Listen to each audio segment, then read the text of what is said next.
할렐루야. 누구나 행복하기를 원합니다. 그죠? 행복한 가정, 행복한 교회, 행복한 직장 꿈꿉니다.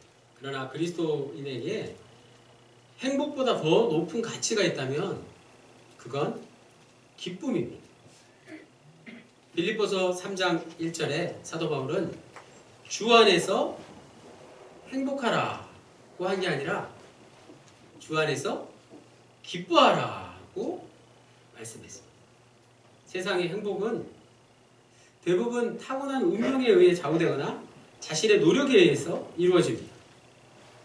처음부터 부잣집 아들로 태어난 사람이 있고 그와 반대로 가난을 극복하고 자수성가한 사람이 있습니다. 인간에게 행복이란 운명이거나 투쟁 두 가지라고 볼 수 있습니다. 오늘날의 교회 역시 행복을 추구합니다. 아예 교회 이름에 행복이란 글자를 넣기도 하고 교회 표 같은데 행복이라는 글자가 꼭 들어가죠. 저 역시 사역자로서 가장 먼저 부부간에 행복하기를 원합니다. 또 저희 가정이 행복하면 좋겠습니다. 더할 나위 없이 우리 합동영혼 공동체가 행복하면 가장 좋겠습니다. 할렐루야. 그러나 교회가 행복해지기 위해서 하는 일들을 좀 주의 깊게 살펴볼 필요가 있습니다. 행복을 구호로 외치는 교회들은 아마 예배를 드리는 것만으로는 행복하지 않은가 봅니다. 예배 전후로 돈을 좀 들여서라도 콘서트를 이렇게 하고요.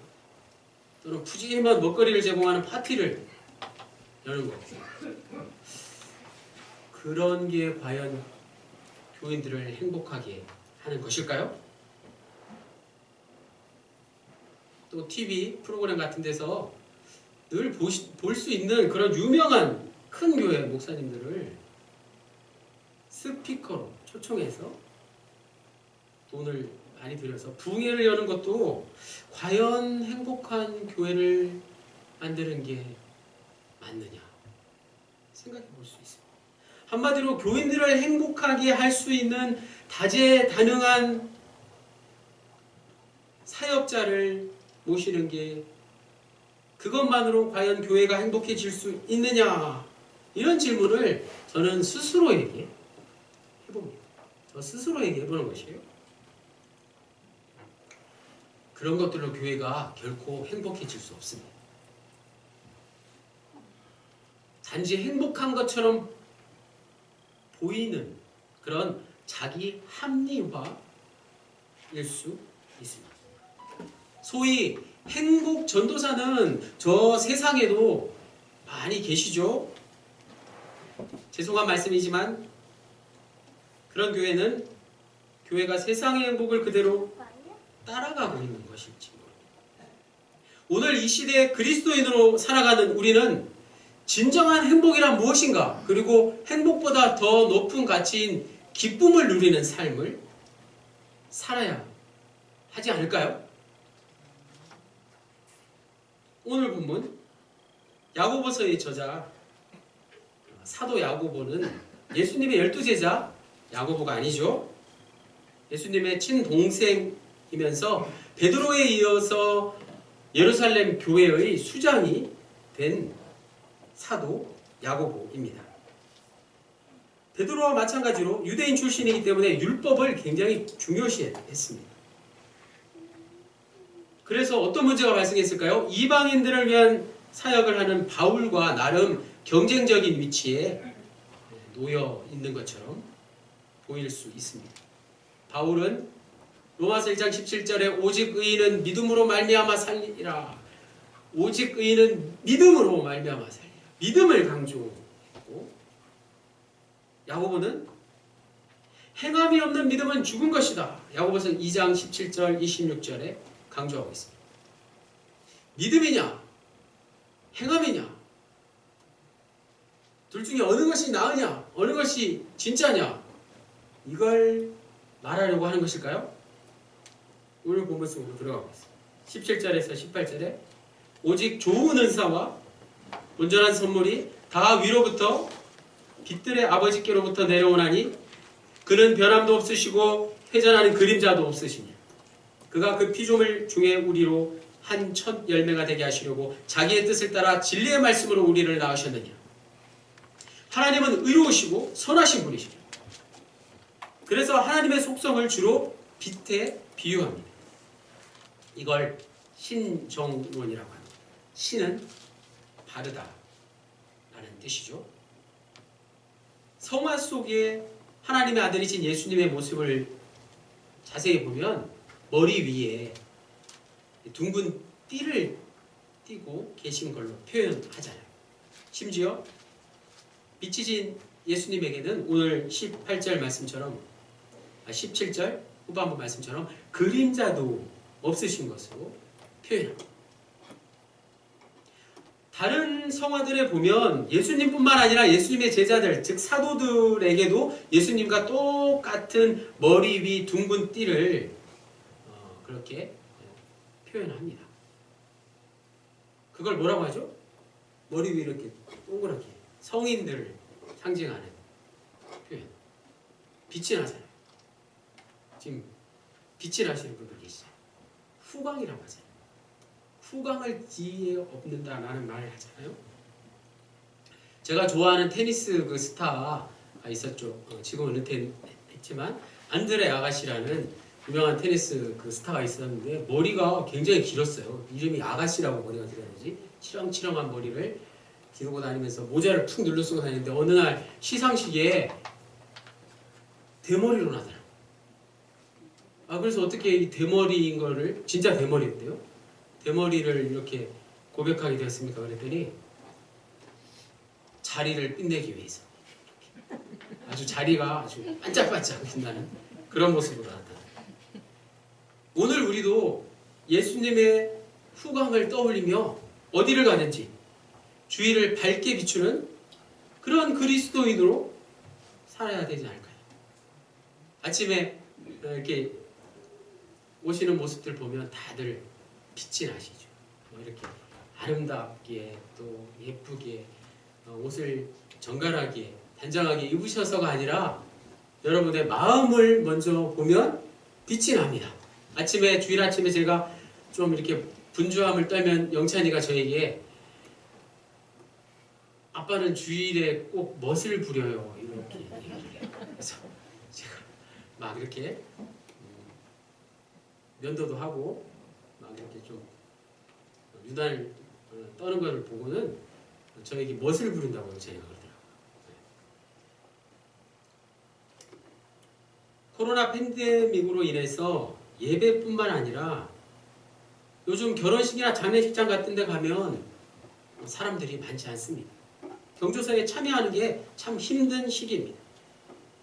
그래서 아는 손님이 나타나면 금방 한눈에 알아볼 수 있더라고요. 그건 단순히 지인이라서 그런 것도 아니고 그분에게 어떤 신세를 졌기 때문도 아닐 것입니다. 오직 슬픔을, 기쁨과 슬픔을 함께 나누기 위해서 먼 길을 마다하지 않고 달려온 그분의 가슴에서, 심장에서 발생하는 그 어떤 빛 때문에 그렇지 않을까. 22절 말씀, 너희는 말씀을 행하는 자가 되고 듣기만 하여 자신을 속이는 자가 되지 말라. 말씀을 행하는 자가 되라고 하는 건 이해가 되는데 말씀을 행하지 않고 듣기만 한다고 그게 자신을 속이는 자라는 것은 솔직히 좀 동의하지 않습니다. 동의하기 힘듭니다. 말씀을 행하는 게 그렇게 중요한 것일까요? 그 다음 말씀, 이어지는 말씀 23절에서 25절에 누구든지 말씀을 듣고 행하지 아니하면 그는 거울로 자기의 생긴 얼굴을 보는 사람과 같았어. 제 자신을 보고 가서 그 모습이 어떠했는지를 곧 잊어버리거니와 자유롭게 하는 온전한 율법을 들여다보고 있는 자는 듣고 잊어버리는 자가 아니요 실천하는 자니 이 사람은 그 행하는 일에 복을 받으리라. 아멘. 요즘 교회 다니는 사람이, 예수 믿는 사람들이 세상 사람들부터 질타를 받는 이유가 바로 이것 때문이죠. 겉과 속이 다른 것. 말과 행동이 다른 것, 언행일치가 되지 않는 것, 심지어 이중인격자라고 비난을 당하는 것 때문에 그렇지 않습니까? 본문에 이런 사람을 이렇게 비유하고 있습니다. 거울로 자신의 생긴 얼굴을 보고는 금방 잊어버리는 사람이라. 무슨 뜻이에요? 당시의 거울은 요즘같이 깨끗하고 선명하게 잘 보이는 게 아니라 청동의 한 면을 닦아서, 갈고 닦아서 만든 것이라서 희미하게 보였죠. 얼굴의 세밀한 부분까지 잘 반사시키지를 못했습니다. 그런 거울에 쓱 자신의 얼굴을 한번 쳐다본다고 해서 얼굴 모습이 자기 생긴 게 분명히 기억나지 않는다는 거죠. 더구나 이런 사람은 다른 일로 마음이 쫓기기 때문에 거울로 본 자기네 얼굴을 금방 잊어버리고 마는 것입니다. 여기서 얼굴이 무엇일까요? 얼굴이 중요하죠. 얼굴이 상징하는 것은 바로 하나님의 말씀입니다. 하나님의 말씀을 금방 잊어버리는 것이죠. 말씀을 들을 때는 잠시 그 말을 기억하지만 실제로 세상에 나가서는 아무 기억도 나지 않는 것과 같다는 그런 말씀. 더 나아가서 말씀을 듣고 행하지 않는 사람은 내적인 것에 관심이 없는 외모 지향적인 사람이라는 뜻도 됩니다. 외모 지향적인 사람이 어쩌면 행함이 있을 것 같은데 좀 이상하죠? 이 말씀은 행함이 없는 믿음은 내적인 것, 즉 영적인 것에 관심이 없는 것이다 라는 말로도 해석이 됩니다. 영적인 것에 관심이 없는 사람은, 그런 믿음은 행함으로 이어질 수 없다는 것이죠. 영적인 것에 관심이 많을 때 진정한 믿음은 행함으로 이어질 수밖에 없다는 말씀이에요. 26절에서 27절에 누구든지 스스로 경건하다 생각하며 자기 혀를 재갈 물리지 아니하고 자기 마음을 속이면 이 사람의 경건은 헛것이라.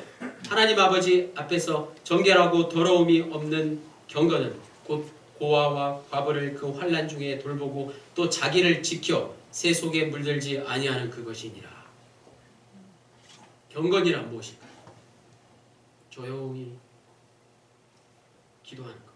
참된 경건은 흠없고 정결한 것, 자기를 세상에 물들지 않게 지켜나가는 것이라고 생각합니다. 그런데 그렇게 사는 게 쉽지만 않습니다. 스스로 돌을 닦듯이 경건을 훈련한다는 것은, 경건을 이룬다는 것은 불가능하다는 말씀이에요. 그래서 경건해지기 위해서는 반드시 경건을 스스로 해결하는 게 아니라 다른 일을 구제하는 것으로 경건을 이루어야 된다는 말씀이에요. 경건에는 고아와 과부를 돌보는 행함이 반드시 들어가야 된다는 말씀이죠. 우리가 해마다 추운 겨울에 거리에 나가서 자선 낭비를 하는 이유가 분명해집니다. 또 세상 사람들이 자선 낭비를 통해서 잠시 경건해지는 이유가 바로 이것입니다. 오늘 우리는 행함을 강조한 본문 말씀을 통해서 믿음을 강조한 사도 바울의 말씀과 자꾸 비교하려고 합니다. 바울과 또 종교개혁가 마르틴 루터의 시대적 배경과 상황을 이해할 필요가 있습니다. 바울은 당시 기득권이었던 유대인에 맞서서 이방인의 선교사가 되기 위해서 반드시 필요한 것이 있었습니다. 반드시 필요한 것, 그것과 또 종교개혁가 마르틴 루터가 로마 카톨릭에 맞서 종교개혁을 일으키기 위해서도 반드시 필요한 그것이 있었는데 그 두 개가 일치합니다. 바로 믿음이라는 말 앞에 오직이라는 두 글자를 붙이는 것이었습니다. 이제 우리는 이 오직이라는 단어를 주의해서 그 뜻을 알아야 할 필요가 있습니다. 종교개혁의 전통을 따르는 개신교회 교인들이 종교개혁의 원래 정신을 오해할 수 있기 때문입니다. 가장 대표적인 것이 믿음으로만, 오직 믿음으로만 의롭다고 인정을 받는다는 구호입니다. 행함을 제외시킨 것이죠. 루터는 믿음과 행함을, 다소 행함을 더 강조하는 당시 로마 카톨릭 교회의 주장을 반대했던 것입니다. 사람이 하나님으로부터 의롭다는 인정을 받는데 행함은 접어두고 오직 믿음으로 충분하다고 주장하는 것이었습니다. 당시 시대적 상황이 그랬다는 것. 이런 구호에 따라서 기독교 신앙에서 행함, 즉 실천이 별로 중요한 게 아닌가 라고 생각하는 경향이 있습니다. 그렇지 않다는 거죠. 마르틴 루터는 로마 카톨릭 교회의 면죄부를 거부한 것이지 행함 자체를 부정한 게 아닙니다. 옳은 믿음에는 반드시 행함이 따릅니다. 하나님에게 그저 잘 보이려고 행함을 신천하는 게 아니라, 우리가 형식적으로 구제활동을 펼치는 게 아니라, 하나님을 믿는 믿음 때문에 저절로 거기에 따르는 행함을 하게 된다는 말씀입니다. 믿음과 연결되는 행함이 없다면 우리는 하나님과의 일치도 이룰 수 없다는 것이죠. 오늘 저는 설교 시작과 함께 진정한 행복이란 무엇인가에 대해서 운을 띄웠습니다. 행복의 복자와 우리 한국 교회가 좋아하는 기복의 복자가 같습니다. 자칫 행복신앙은 유사 기복신앙으로 전락할 수 있기에 이런 불편한 말씀을 드린 것이죠. KBS 다큐멘터리 천국보다 긴 계단에 보면 진정한 행복이란 무엇인지를 오늘 이 시대 그리스도인에게 일깨워 줍니다. 마지막 부분에 나오는 어느 수도사의 인터뷰 내용입니다. 모든 것이 풍족하고 그것도 모자라 돈만 있으면 뭐든지 다 가질 수 있는 곳보다 아무것도 없는 이곳에서 한쪽 팔이 없거나 다리를 절뚝거릴지언정 그런 사람들과 함께 하는 삶이, 동행하는 삶이 더 가슴 따뜻하고 행복하다. 아니, 가슴이 꽉 찬 느낌이다. 이 말씀을 듣고 나니 저 역시 행복은 결코 행복하다고 말할 수 있는 게 아니라는 걸 깨달았습니다. 진정 행복한 사람은 행복하다고 자랑하지 않습니다. 행복은 자랑할 수 있는 게 아닙니다. 왜냐하면 행복은 겸손의 칭호이기 때문에 그렇습니다.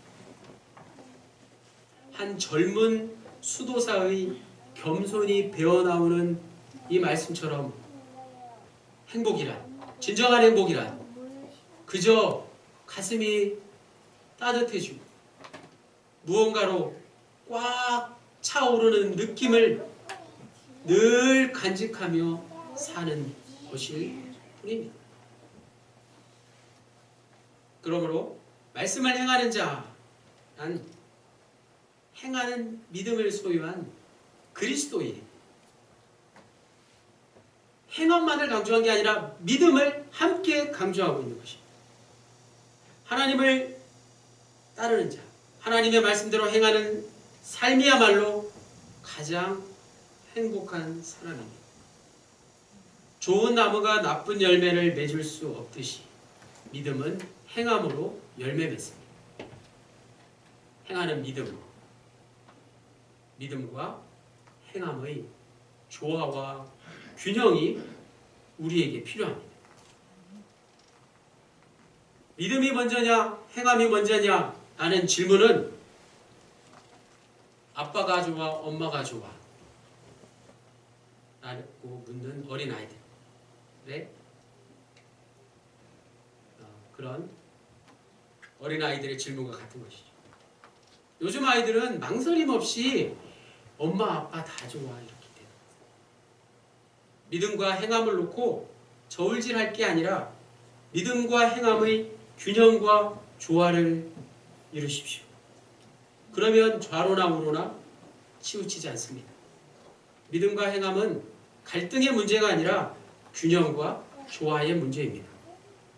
오직 믿음보다는 온전한 믿음으로 경건의 본질을 회복하여 하나님 사랑과 이웃 사랑을 실천하는 저와 여러분 모두가 되시기를 주님의 이름으로 간절히 축원합니다. 기도드리시겠습니다. 주님, 우리의 믿음이 행하는 믿음 되게 도와주십시오. 믿음과 행함의 균형과 조화를 통해서 하나님 사랑과 이웃 사랑을 실천하는 우리 모두가 되기를 간절히 빌고 원하올 때 예수 그리스도의 이름으로 기도드립니다. 아멘.